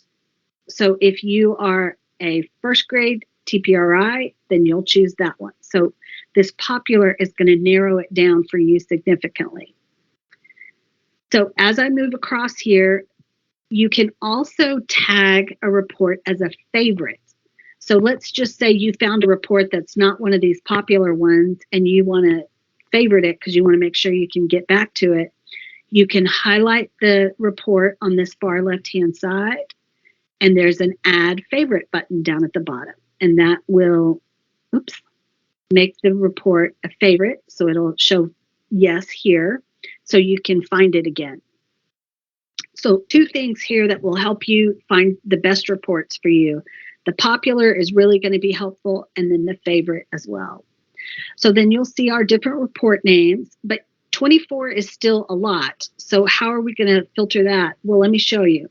So as we move across, you'll see these are all for Tejas Ley, and now we have time point. Well, some of them are only for the beginning of the year. Some are only for middle, some are only for end. So let's say I only want to see the beginning of the year report. Well, now I went from 10 bazillion to now 7. So now what we're really saying is at the beginning of the year, these are the 7 best reports for you to print that will really help you with your instruction. So hopefully this makes a lot of sense to really kind of narrow this down and not seem quite so overwhelming. When you come to the popular, choose your grade level, and then you're going to choose the time point. Now, there were some that said all, because these are things that are going to take the beginning, middle, and end together. So you may want to check those out as well. So I hope that makes sense. We also have, other filters as we're going across here, but that popular is 99% of the time going to help you get what you need.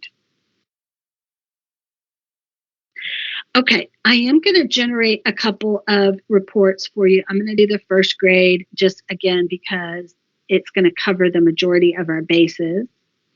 And I'm going to choose all, and I'm going to choose BOY. And the first one I'm going to generate is the class summary sheet. And so all of the grade levels and subject area, all the grade levels in both TPRI and Tejas Ley are going to have a class summary sheet. And the way that we generate a report is we click on this green arrow on the far left-hand side for the report we want to run. So I'm going to click here on this green arrow. It's going to pop up a box, and we are not going to go through any of this. We're not going to click next. We're not going to do anything. We're just going to hit generate in the bottom right-hand corner. And this is because this year, hold on, got to go back. We don't have any data for this year, so there's nothing to do. So I just generated this one. So I'm also, because I want to generate a bunch, I'm going to click on this intervention target listing. I'm going to generate that. So there's the green arrow, click generate. I want the small group focus. And for this one, I'm actually going to just pick a couple campuses because that one takes a long time. So I'm going to click on all of these reports that I want to run. I'm going to just go to town here and click generate, click generate, click generate.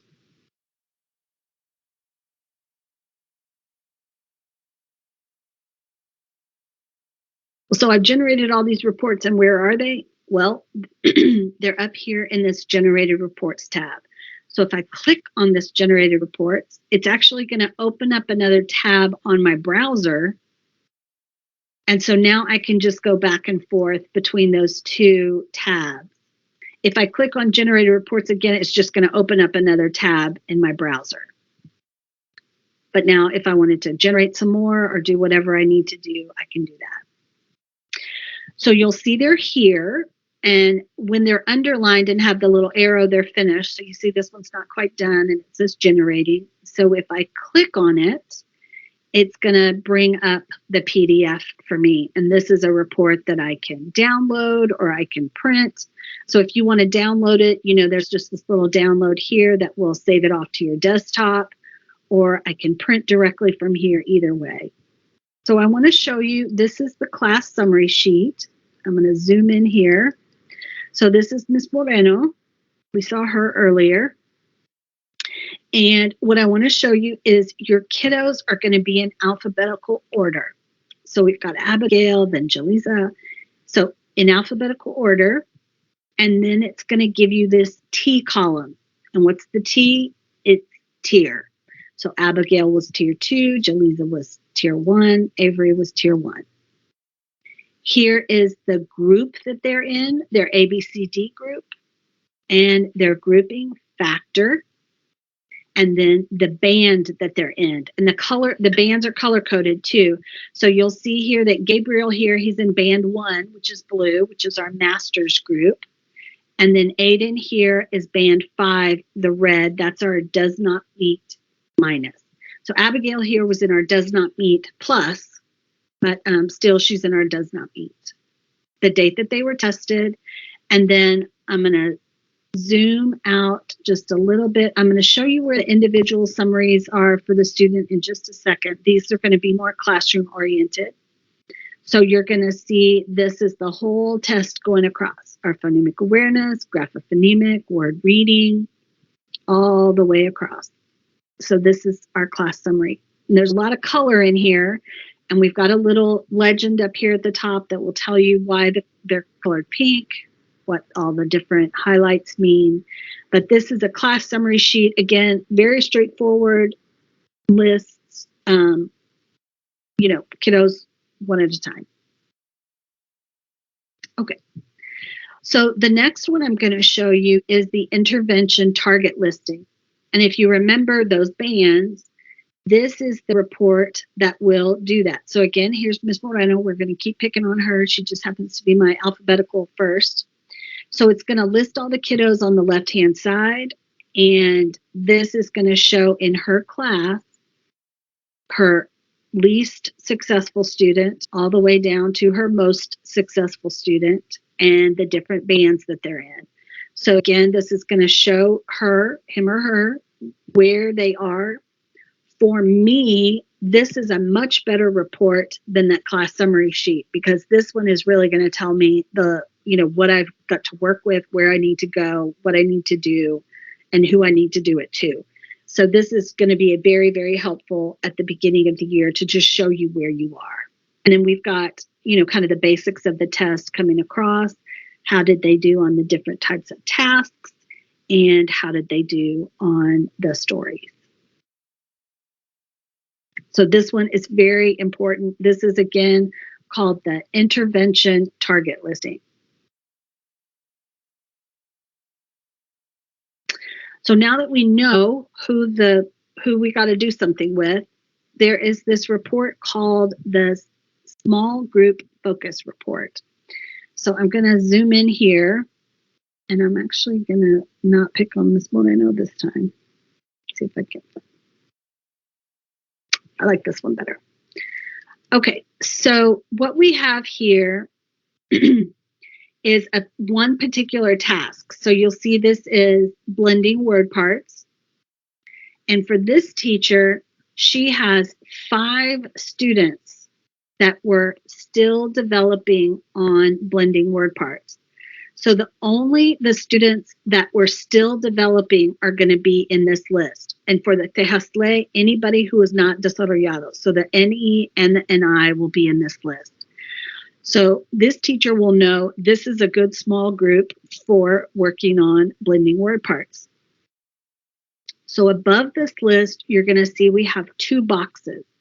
One that says IAG and one that says FCRR. IAG stands for Intervention Activity Guide, and FCRR stands for Florida Center for Reading Research. If this were a Tejasle report, this would have an LM, and that stands for Ley Más. So if you want to see, these are going to have activities. So let's say these PA 46 through 51, these are good blending word parts. So I'm going to click on this box. I'm just going to click on it, and it's actually going to open up. Remember those intervention activities that we saw earlier? So now I'm going to go down to 46. There it is. So here is an activity for blending onset and rhyme. So these are those blending word part activities. I can see if these will work for me. I can go get them in the intervention section of the library. So everything's for me here. So I just want to make sure the Florida Center part, if you click on that, it's going to take you to the Florida Center and you can look up those activities. So same with Leer Más, it'll take you there. So what we've tried to do here is to give you the different tasks and the number of students that are still developing on that task. So it's putting that small group together for you. And then we're identifying the activities that will be best for that group.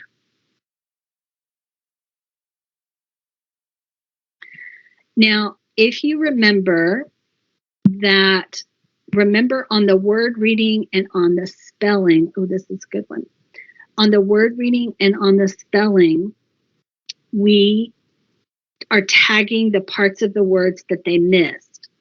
So this is Miss Sanchez, and it doesn't look like she has a very big class, but this is just as well. So for blends, our little friend Darren here, so you're going to see that she marked all three parts of that. Let's find a different one. Sounds like Darren struggled across the board. Let's find.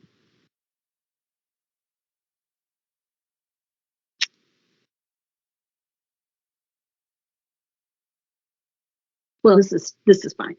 So you'll see that Stephen here missed a lot of the blends. He missed the CR, he missed the SL, he missed the DR. But Eliane, she just missed the SL and snail. So what this is going to do is, again, build that profile for the student. It's going to build the profile for your class.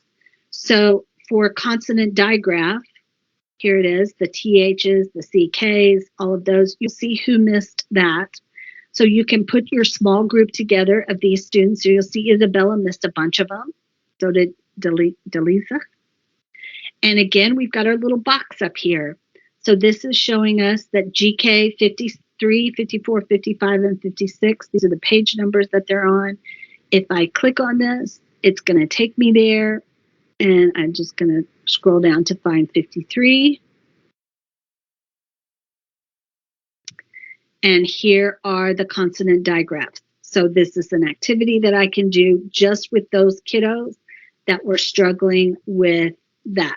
So this will be the same for spelling. You'll see something very similar for spelling. It'll look just like this. It'll have the little activities up at the top, and it'll list the students and the parts of the words that you missed. So you can see here, if you marked other, we're just gonna put them in one big lump. We don't know what they missed. We're just gonna mark them as other. It'll also, if you put a note in here, I was looking to see if any of these had a note. I'm not seeing any, but if it had a note, it would be listed right below it. So you can see what you typed. Let me see. Oh, here's perfect. Is this one? I'm going to zoom in here. So this teacher, for the word brick, confused the B's and the D's. So this is her note. So that'll be very helpful when she's working with Luke with his B's and D's. So you can make whatever notes you need.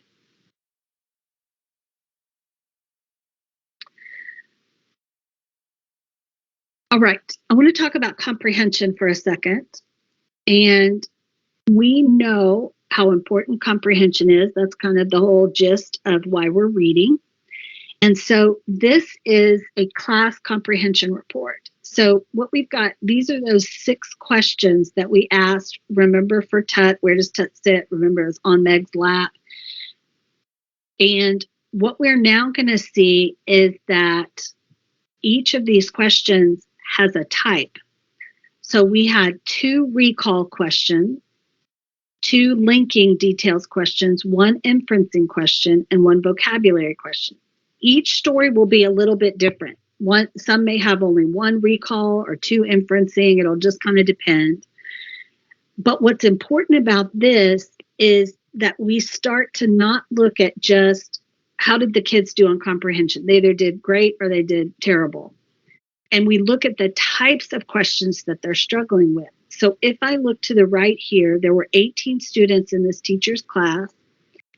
The question that they actually did the best on was the vocabulary question, which is totally awesome. But they definitely had some trouble with some of the recall questions. So for those of you, especially in second and third grade, what I want you to see here is that you're going to have at least one inferencing question per story. So that means 2 at the beginning, 2 at the middle, 2 at the end. And we know how important inferencing questions are on the STAR. So just know that you're going to get some good inferencing information about how your kids are doing with inferencing at least 3 times a year with 2 different stories that they have read aloud to you or you've read to them. So linking details is kind of like inferencing light. It's not quite recall. It's not quite full on inferencing. It's kind of in the middle. And you can see that in this particular class, the kiddos didn't do especially well.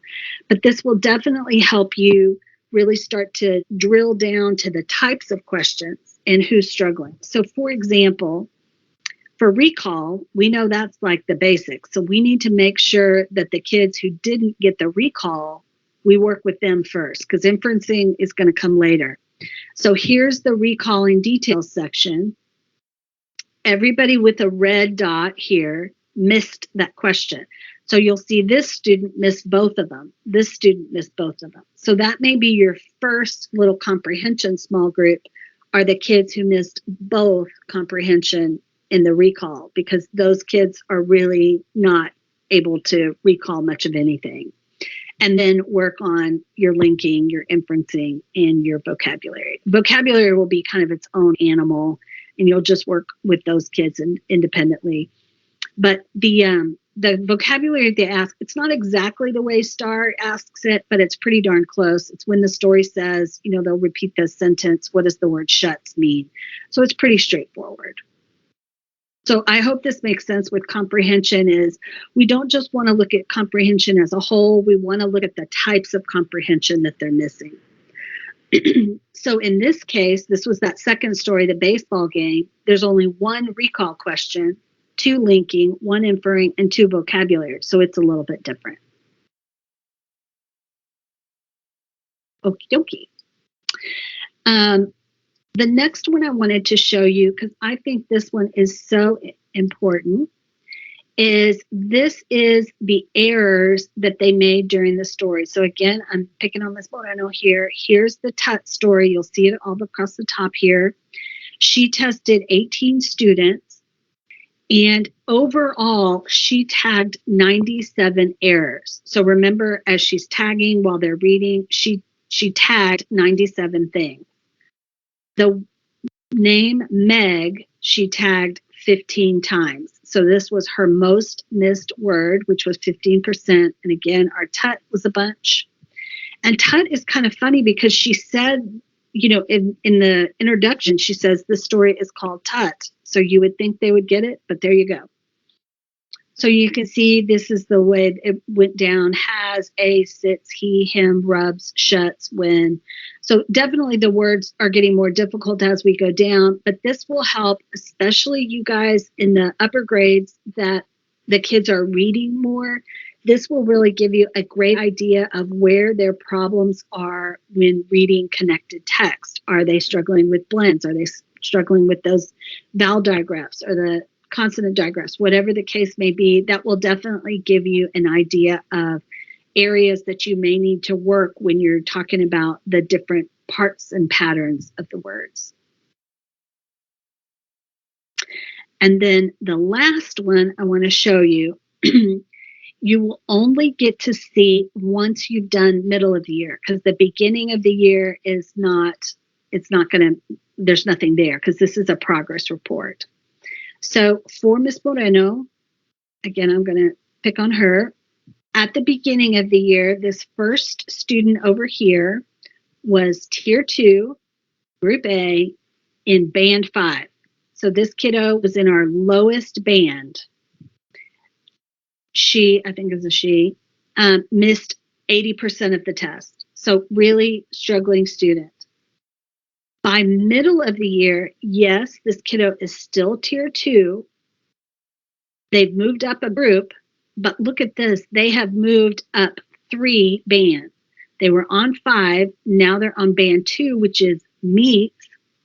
And now they're only missing 30% of the test. So this kiddo grew almost 50 points from the beginning to the middle. So Miss Moreno really did an awesome job with moving this kid from the beginning to the middle. And then at the end of the year, this kiddo still Tier 2, but we can live with that because now they're in Band 1, only 14% away from 0. So they grew another 16 points. So this little pumpkin grew 66 points over the course of the year. This is exactly what we want to see. This is Miss Moreno really did an awesome job with this kiddo because we went from really struggling to exactly where we were hoping. So this report is going to put the kids in this order, showing how they did, what kind of progress they made. What's also important about this report is it can show kids that are not making progress. So let me see if I can, this is a good example. So this child here, over the course of the whole year, only grew 2.4. He actually went backwards from middle to end. But this is important because if this student is a potential student for special ed, or if the student, if you're really trying to figure out what to do with them next, what this data is showing us is that they aren't making progress, that what we're doing is not making the kind of impact we had hoped. So something more specific may need to happen. So this is good data for an ARD or for whatever the case may be. So it's important to see when they're not making progress that could be a key too.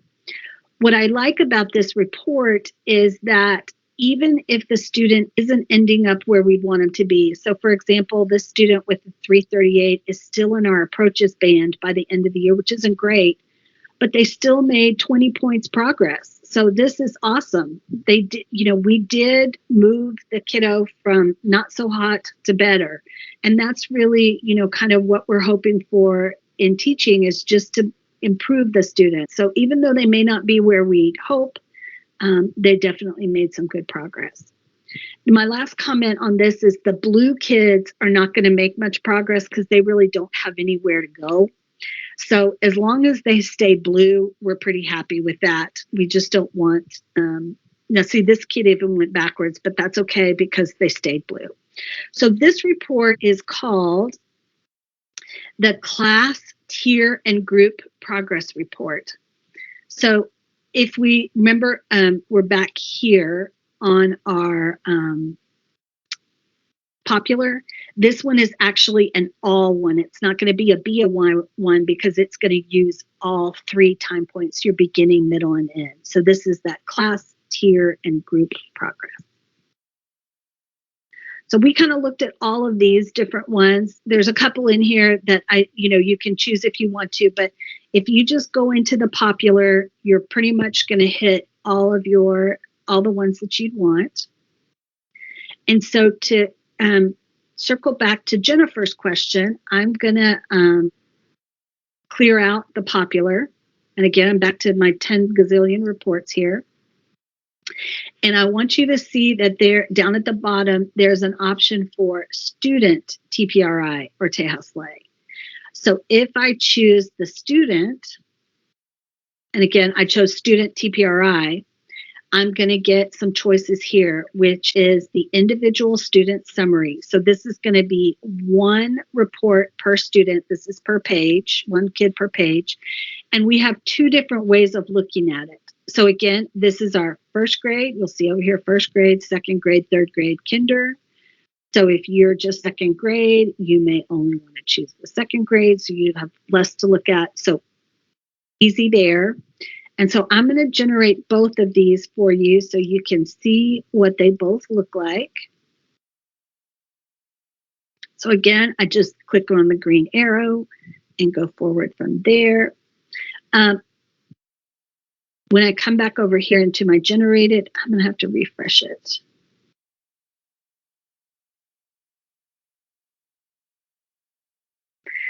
Okay, so here is my individual student summary. And this one is going to show beginning, middle, and end next to one another. So Ms. Cifuentes tested Santiago here at Sorensen. You'll see he was tier 2 all the way across. And then for like spelling set 3, he was still developing at the beginning and middle, and then he finally kicked it in at the end of the year. So this is going to show the stories. And then here's Romeo. So 1 page per student. The other option, this is our second version. So this is the same information, but this time it's stacked on top of each other instead of side by side. So here's beginning, middle, and end. This is the inventory part that has the spelling and word reading. And then here's the story part. So it's really just personal preference. It's the same information, same data. It's just going to be organized a little bit differently. Either you're going to see, this one has a lot more color, so you may prefer that. It's just going to show beginning, middle, and end on top of each other, where this one is going to show it side by side. This is, if you give this to the parent, this is a good report for the parent, then using that parent involvement document from the library will really kind of explain what is phonemic awareness, what is graphophonemic knowledge, what is accuracy, all of these terms in here that they may not really fully understand. So again, just to make sure we're on the same page, under popular, I chose student, either the TPRI or the Tejas Play, and that's going to get you to those individual student reports. Now, just as a side note, I'm going to go back to the beginning where we had all of our students. I'm going to drill down into this. So remember this is where we had all the students, all that good stuff. Come on, baby.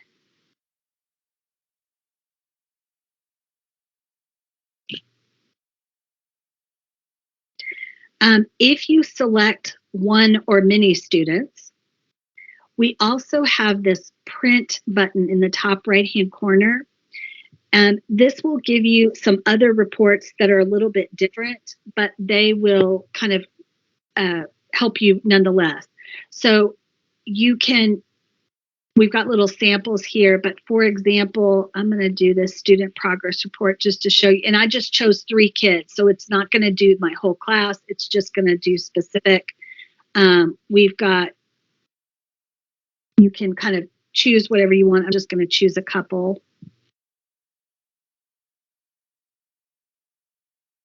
And these are in a different spot. So you'll see here, there's this little piece of paper that turned yellow, and it's going to have this little badge up there to show us when it's done. But this is, and again, I just chose those 3 kiddos. So this is going to give you this as an example.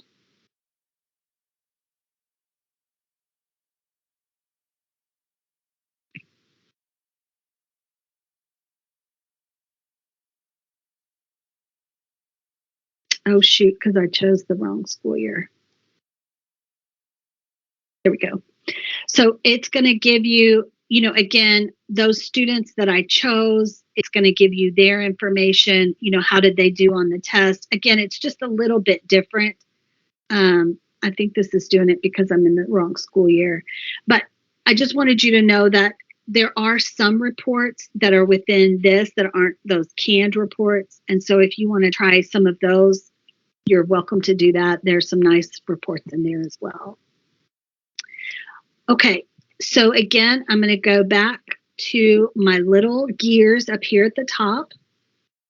I want to make sure we're on the same page.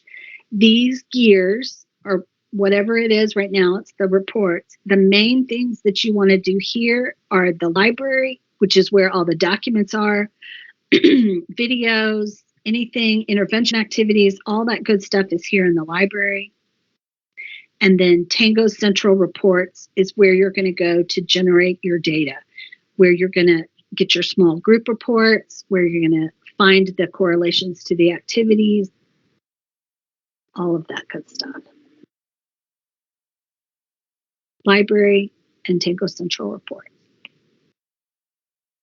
Any question about any of the reports that we talked about? Again, when you come in here, you're going to choose popular. This is the easiest thing for you to do so that when it's just going to filter those for you and you're not going to have to figure out which one is which. And then you'll just click on the green arrow, generate the report, and it's going to show up here in generated reports, which will open up another window. So this is the Tejas Ley. This is for second grade. So this is for Mr. Blanco. So this is what his second grade Tejas Ley report looks like. So same basic principle as the TPRI, just a little bit different. Okay.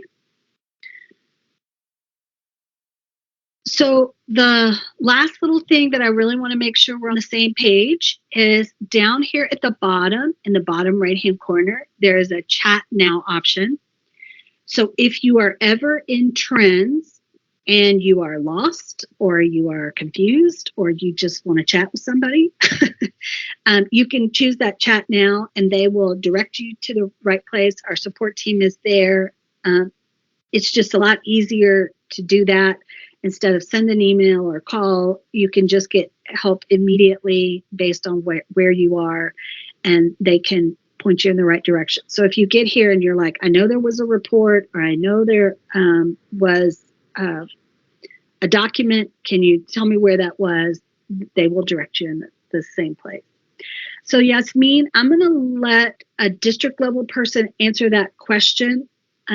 Just to make sure that I don't misstate what the district does. So I'm going to let either Laura, I think I saw Claudia here too. So I'm going to let one of them answer that question. So, and anyone can correct me if I'm wrong. I know our SLA coordinators are on this as well, in this meeting as well. But for your bilingual class, for students who are ELs or ELLs, those students need to take the Tejas Ley. Is that correct? I think Sandra, Blanca, or Ofelia? Because I do know we have students who are English on their home language survey, but they are in a bilingual class. I believe those kids take TPRI, but your ELs would take the Tejas Ley. Ladies, anybody there? This is actually a dual language question, but I believe that's my understanding. Ms. Góngora. Yes, Hi, Blanca, morning. thank you. Yes, for first grade, I know for a fact that it is in Spanish. All emergent bilingual students will be taking the Tejas Ley in Spanish. Now, for second grade and third grade, Ms. Salinas, Ms. Venegas, would it be in both languages since they're already getting exposed to the both language arts?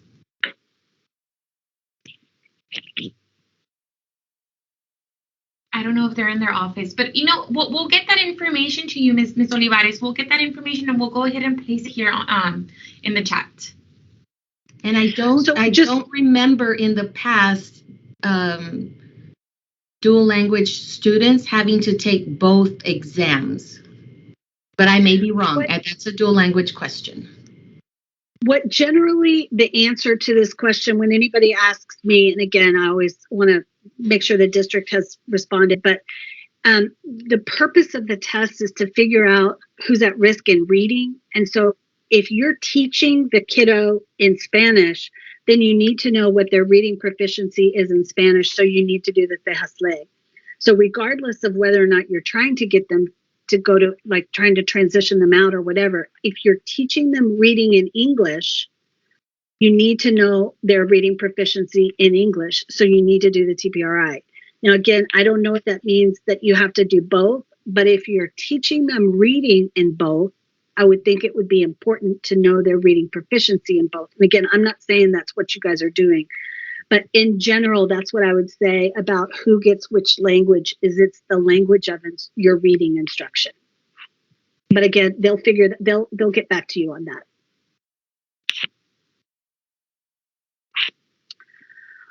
Okay, so any other questions about what we've talked about so far?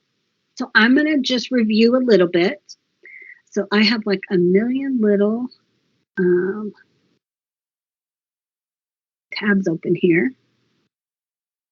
So the first thing I want to make sure I review is the TPRI tjl.tangosoftware.com. This is where you are going to test. You will only come to this website for testing. And so I hope everybody had that link that I put in the chat. So this is where you're going to go testing. So when the window opens, this is where you're going to go. Once you have finished testing, you're going to come into trends. And so trends is where campus level people, district level people, this is where they're going to get their data, their reports, and this is where you as a teacher are going to be able to find your reports, see your kiddos, look at the data, see where you are with all of the different tasks and what to do about it. So 2 websites, TPRI TJL and trends.tangosoftware.com. One's for reports, one's for data, one is for testing. 2 different places to go. And then once you are in trends, so when you're in TPRI, this one's pretty straightforward. Whoops.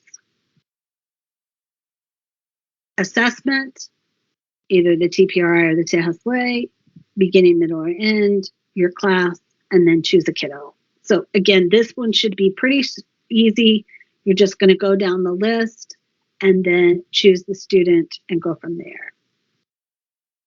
On trends, this gear is going to be important to you because this is where you're going to find your main menu, where you're going to find reports, and where you're going to find the library.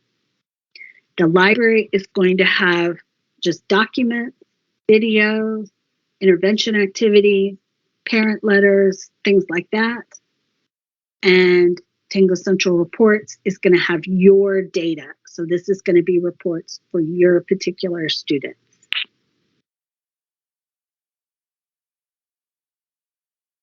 Okie dokie. Again, we've got our chat down in the bottom in case you have any questions.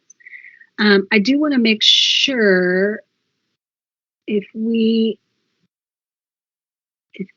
this kiddo was actually tested today with us. Okay, it's gone. Good. Okay.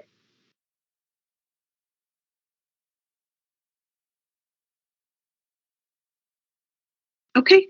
Any other questions that you might have? I know we've kind of been asking them as we go along. Is everybody feeling okay? Anybody traumatized or stressed? I promise. Now, it's really. Susan, I remember you stating in the past, and correct me if I'm wrong, but I think we've mentioned years back where we have our brand new teachers, either brand new to PSJ, actually to teaching, or brand new to grades 1, 2, and 3. Do you still suggest that before they do their very first assessment, maybe they could team up with an experienced teacher on their campus and maybe just watch them administer the test before they start with their own students? Is that a good idea? Always. I would also recommend that they actually sit with an experienced teacher and practice. So if I'm brand new, I'm going to be the teacher. An experienced teacher is going to act like the student. I'm going to go through it with them because they're going to stop me and say, no, don't say that, or this is where the kid will start crying. I'm just kidding. But whatever the case may be. So that will be really helpful too. So or just practice, at home with your kid or your dog or whatever the case may be, just to get more familiar with, what you're going to say it out loud, make sure that you feel comfortable with it. But absolutely, if you'd rather go watch a teacher do one, I'm sure that would be helpful too. I promise it's not difficult. It's that, you got to kind of rip the Band-Aid off and get that first one over and done with, and it'll be fine. Thank you. Any questions, ladies and gentlemen?